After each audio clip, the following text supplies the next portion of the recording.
Magandang umaga mga bata. Sa araw na ito ay may bago tayong aralin sa Filipino 5, unang markahan, Module 5, na may paksang pagpapahayag ng sariling opinyon o reaksyon sa isang napakinggang balita, issue o usapan. Subukin. Gamit ang mga pananda, kompletuhin mo ang sumusunod na mga pahayag at isulat ang iyong sagot sa sagutang papel. Tunghayan ng larawan. Para sa akin, blank.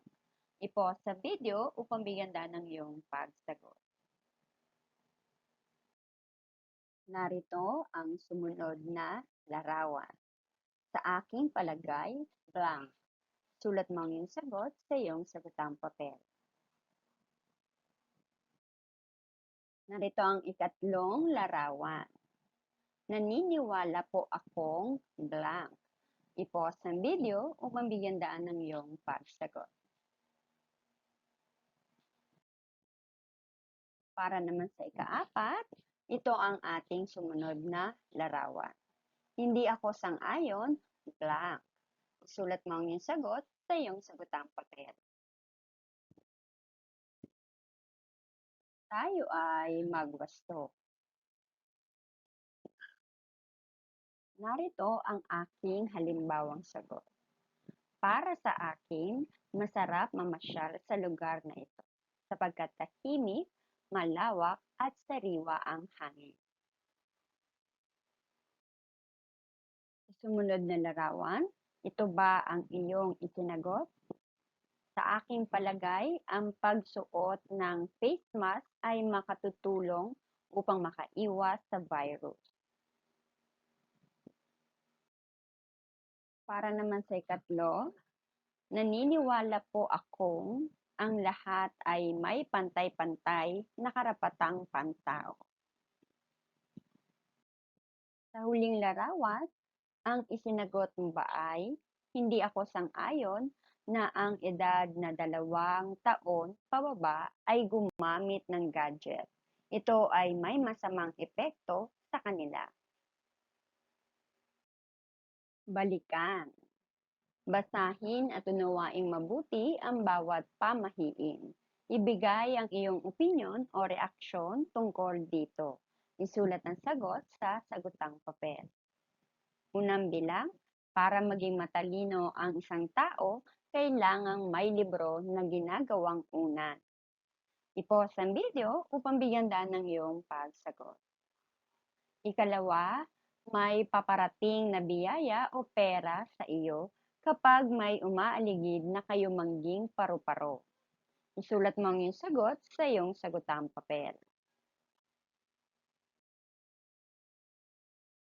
Ikatlong bilang, kapag may nakasalubong na pusang itim sa daan, huwag nang magbalak pang tumuloy sa patutunguhan upang hindi mapahamak o mamatay.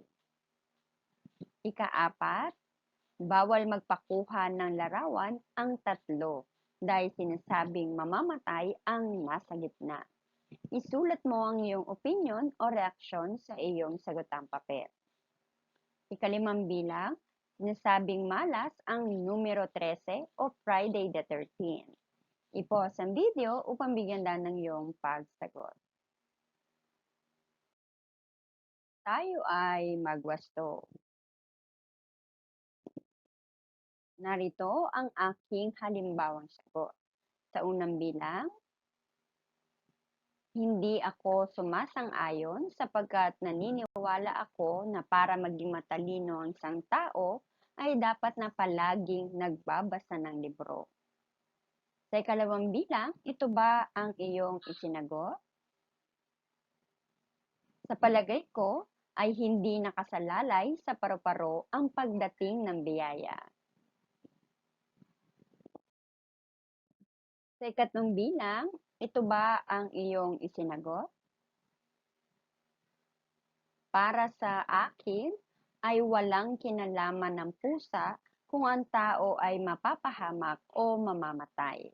Sa tingin ko ay dapat na ugaliin ang pag-iingat. Sa ikapat na bilang, ang isinagot mo ba ay Hindi ako sumasang-ayon na ang gitna sa kinuhang larawan ay mamamatay. Sa ikalimang bilang, sa palagay ko, wala sa petsa ang kamalasan ng tao. Tuklasin. Sa puntong ito, nais kong tawagin mo ang iyong magulang o kapatid at ipabasa ang kasunod na teksto. Makinig ka ng mabuti at pagkatapos ay ibigay mo ang iyong reaksyon tungkol sa ilang pahayag mula rito. Gawin mong gabay sa pagsagot ang talahanayan. Labanan ang polusyon. Malaking isyu ngayon ang pagkasira ng kapaligiran dahil sa lumulubhang polusyon sa lupa, tubig at hangin. Malulutas ang suliraning ito kung makikipagtulungan ang bawat tao. May mga batas na dapat sundin at may mga kautosang ipinatutupad ang ating pamahalaan. Magiging malinis ang paligid kung gagawin ng bawat isa ang kanilang tungkulin. Tayo ang dapat mangalaga ng likas na kayamanan. Ang pag-unlad ng bayan ay sa atin nakasalalay. Pinagkunan, DepEd LR Portal, sugnay pagbibigay solusyon sa mga suliranin, pagsulat ng reaksyon. Bigyang pansin ang mga pahayag sa unang column na kinuha mula sa teksto. Basahin at suriin ito ng mabuti sa ikalawang column naman, isulat ang iyong reaksyon o opinyon tungkol dito. Una, pagkasira ng kapaligiran dahil sa lumulubhang polusyon sa lupa, tubig at hangin. Dito sa column na ito, isulat mo ang iyong reaksyon o opinyon tungkol dito. Ikalawa, mga batas at kautusan na ipinatutupad ng pamahalaan na dapat nating sundin. Ikatlo, paghahanap ng solusyon ng gobyerno para malabanan ang polusyon. I-pause ang video, pambigyan ng iyong pagsagot. Tayo ay magbasto. Narito ang aking mga halimbawang reaksyon o opinyon tungkol dito. Sa unang bilang, ang pagkasira ng kapaligiran ay dahil sa patuloy ng pagsira ng mga tao rito. Sa ikalawang bilang, kailangan nating sumunod sa batas at kautusan ng pamahalaan upang maging payapa ang ating bansa. Sa ikatlong bilang, mainam na ang gobyerno ay ginagawa ang lahat ng makakaya upang masolusyonan ang problema sa polusyon.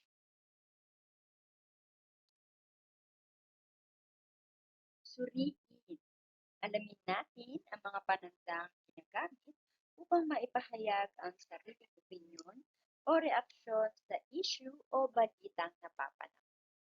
Ang pagbibigay reaksyon ay isang mabuting kasanayan dahil naipahahayag natin ang sariling saloobin, opinyon o pananaw hinggil sa mga kaisipang inilahad. Ito ay maaaring maipahayag sa pamamagitan ng pagsang-ayon o pagsalungat sa kaisipan ng nagsasalita o kausap.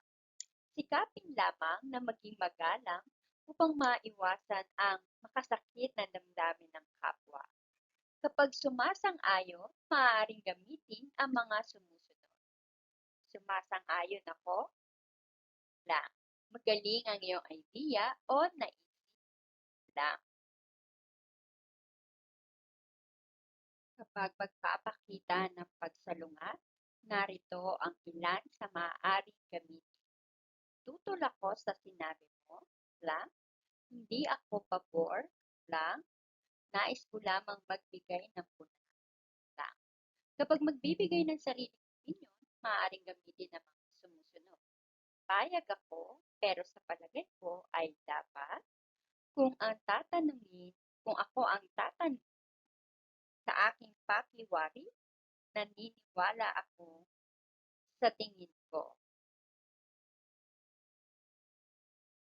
Pagyamanin. Basahin ang balita na nasa kahon. Bike Ordinance sa Silangang Samar, aprobado ng lokal na pamahalaan. Dahil sa paglilimita ng pampublikong sasakyan ngayong panahon ng pandemya, pagbibisikleta ang nakitang alternatibong transportasyon ng taong bayan. Kaugnay nito, formal na kinikilala ng lokal na pamahalaan ng Silangan Samar ang kauna-unahang naipasa at naaprobahang bike ordinance sa Pilipinas na pinangunahan ni Vice-Gobernador Maricar Sison Goteta. Nakasaad din sa ordinansa ang layuning maipakilala ang karapatan sa kalusugan ng mga tao sa paggamit nito. Maliban sa pagsunod sa itinakdang health protocols ng Kagawaran ng Kalusugan, isinasaalang-alang din po ng lalawigan ang usaping pangkalusugan ng ating nasasakupan, pahayag ng Vice-Gobernador. Magsisilbing proteksyon din ito sa paggamit sa daan kasabay ng iba pang mga biyahero. Dagdag ni Atty. Byron M. Suyon. May akda ng nasabing batas. Ayon sa Provincial Tourism Officer ng Silangan Samar na si Ginoong Neil Penaro, ito ay isang mabisang paraan upang maiwasan ang pagkalat ng COVID-19. Hango kay Giselle G. Grande ng DepEd Borongan City Division. Suriing mabuti ang mga katanungan sa ibaba. Gamitin ang mga pananda o pahayag sa pagbibigay reaksyon o opinyon sa inyong mga sagot. Una, ano ang nakitang alternatibong transportasyon ng mga tao ngayong panahon ng pandemya?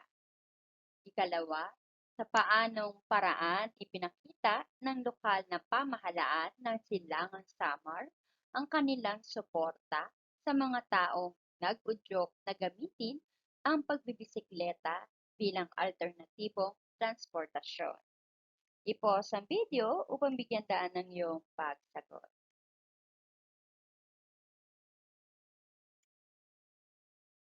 Ikatlo, ayon sa binasang balita, bakit mahalaga ang pagbibisikleta? At ikaapat, paano mo may papakita ang iyong suporta sa bike ordinance ng Silangan Samar? Patunayan ang iyong sagot. Sulat mo ito sa iyong sagutang papel. Tayo ay magwasto. Narito ang aking halimbawang sagot. Pagbibisikleta ang nakitang alternatibong paraan ng transportasyon ngayong pandemya. Sa ikalawang katanungan, ipinakita ng pamahalaan ang pagsuporta sa naaprobahang bike ordinance sa Pilipinas sa pamamagitan ng formal na pagkilala ng lokal ng pamahalaan ng Silangang Samar. Sa ikatlong bilang, ito ba ang iyong sinagot? Mahalaga ang pagbibisikleta dahil maaari itong magsilbing proteksyon sa paggamit sa daan kasabay ng iba pang mga biyahero. Iwas polusyon na, maiwasan pa ang pagkalat ng COVID-19. Sa ikapat na bilang, narito ang aking halimbawang sagot. Makikiisa ako sa paggamit ng bisikleta sa paggamit sa transportasyon. Isa-isi. Dugtungan tayo. Sinimulan ko na ang mga pahayag sa bawat bilang. Dugtungan mo ito ayon sa hinihingi ng pahayag. Simulan mo na. Unang bilang, sa pagbibigay ng reaksyon o opinyon, mahalagang gumamit ng mga pahayag na blank. Ikalawa, mahalaga ang pagiging magalang sa pagbibigay ng reaksyon o opinyon upang blank. Ikatlo, mahalaga ang pag-isipan ko na mabuti ang aking reaksyon o opinyon sa anumang issue upang blank.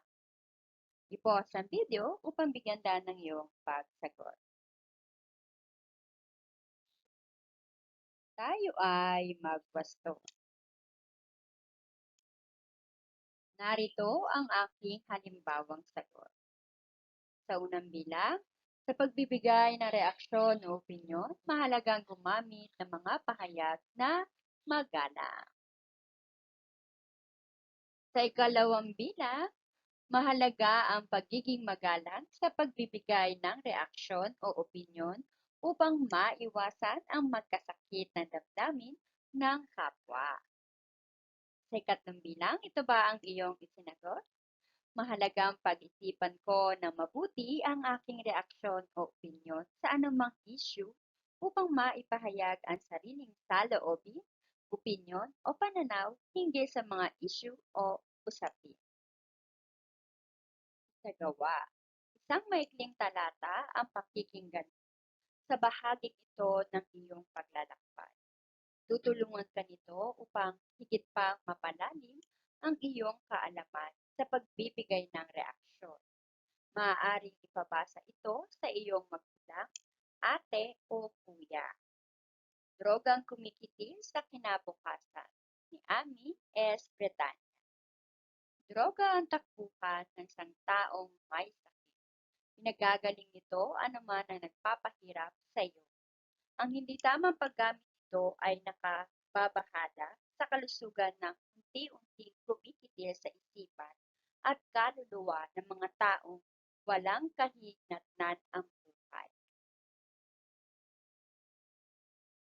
Ang paggamit ng sobra nito ay maaaring makasira ng kinabukasan, isipan at kalusugan ng mga inosenteng bata, maging man sa mga nasa hustong pag-iisip na. Pampalimot daw ng problema. Ito ay maling akala sapagkat hindi nila alam ito ay nakamamatay. Maraming bata ang nalulong sa masamang bisyo dahil sa kapabayaan ng mga magulang, pang-aabuso ng sariling ama, sobrang pagprotekta ng mga magulang, mga masamang impluwensya ng barkada, o di kaya'y kakulangan ng oras mula sa pamilya. Ang paggamit ng droga ay isang pagkakamaling gawain na sumisira sa kinabukasan. Ito ay malulutas lamang kung binigyang pansin ng mga magulang ang kanilang responsibilidad. Sa oras na kakailanganin sila ng kanilang mga anak, nandyan at nakaagapay dapat sila sa hirap at ginhawa.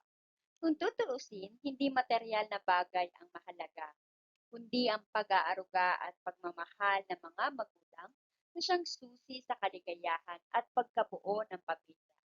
Tunay na ang kaginhawaan at kaunlaran ng bawat isa ay matatamo kung bibigyang pansin ng magulang ang kanilang responsibilidad sa kanilang mga anak. Hindi na sana ito hahantong sa karahasan, pagkitin ng buhay at kasawian.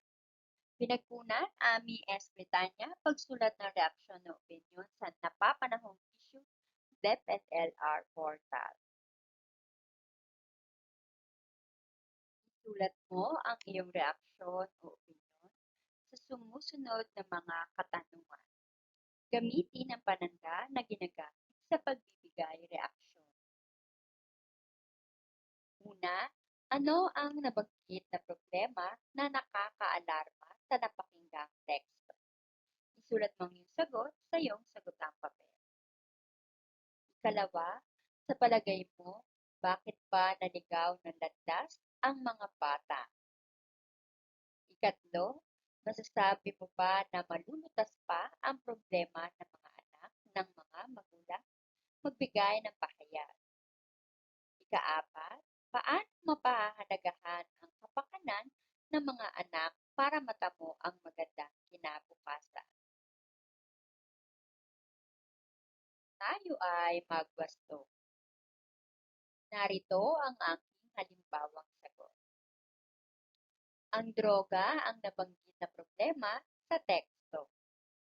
Dalawang bilang, naliligaw ng landas ang mga bata dahil sa kapabayaan ng mga magulang, mga abuso ng sariling ama, sobrang pagprotekta ng mga magulang, mga masamang impluwensya ng barkada o di kaya'y kakalungan ng oras mula sa pamilya. Ikatlo, malulutas ang mga problema. Walang problema na walang solusyon. magdasal at ilapit sa Diyos ang anumang problema. Para naman sa ikaapat na sagot, ito ba ang iyong isinagot? Pag-aaruga at pagmamahal ng mga magulang ang kailangan ng mga anak upang matamo ang magandang kinabukasan. Sayahin. Tawaging muli ang iyong magulang o kapatid at ipabasa ang susunod na ulat. Makinig ng mabuti at unawain ang ulat tungkol sa ating mga ninuno.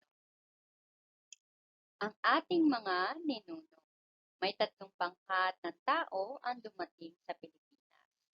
Ang mga Negrito, ang mga Indones, at ang mga Malayo. Sila ang may tuturing na mga naunang naninirahan sa Pilipinas. Ang mga Negrito ang naunang pangkat ng tao na namalagi dito sa ating kapuluan. Nakarating sila dito sa pamamagitan ng pagdaan sa mga lupang tulay. Sila ay maliliit, may itim, saratang ilong, makapal ang labi, at kulot ang buhok. Nabuhay sila sa pangangaso, panguhuli ng isda, at pagsasaka. Sumunod na dumating ang mga Indones na nahati sa dalawang pangkat. Ang unang pangkat ay nakarating mula sa Timog Silangang Asya. Pinagkunan, DepEd Regional Office 8, Test Item Bank.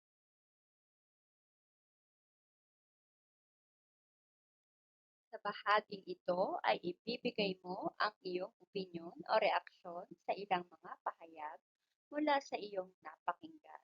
Gamitin ang angkop na mga salita o pananda sa pagbibigay ng reaksyon o opinyon. Una, mahalagang alamin ang pinagmulan. Ikalawa, malaki ang impluwensya ng mga dayuhan sa pamumuhay ng mga Pilipino. Isulat mo ang sagot sa iyong sagutang papel. Ikatlo, iba't ibang pangkat ng tao ang ikaapat, dapat lamang na ipagmalaki.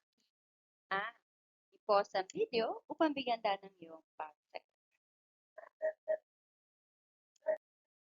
Tayo ay mag-gusto. Narito ang aking halimbawang sagot. Mahalagang alamin ang pinagmulan ng ating mga ninuno.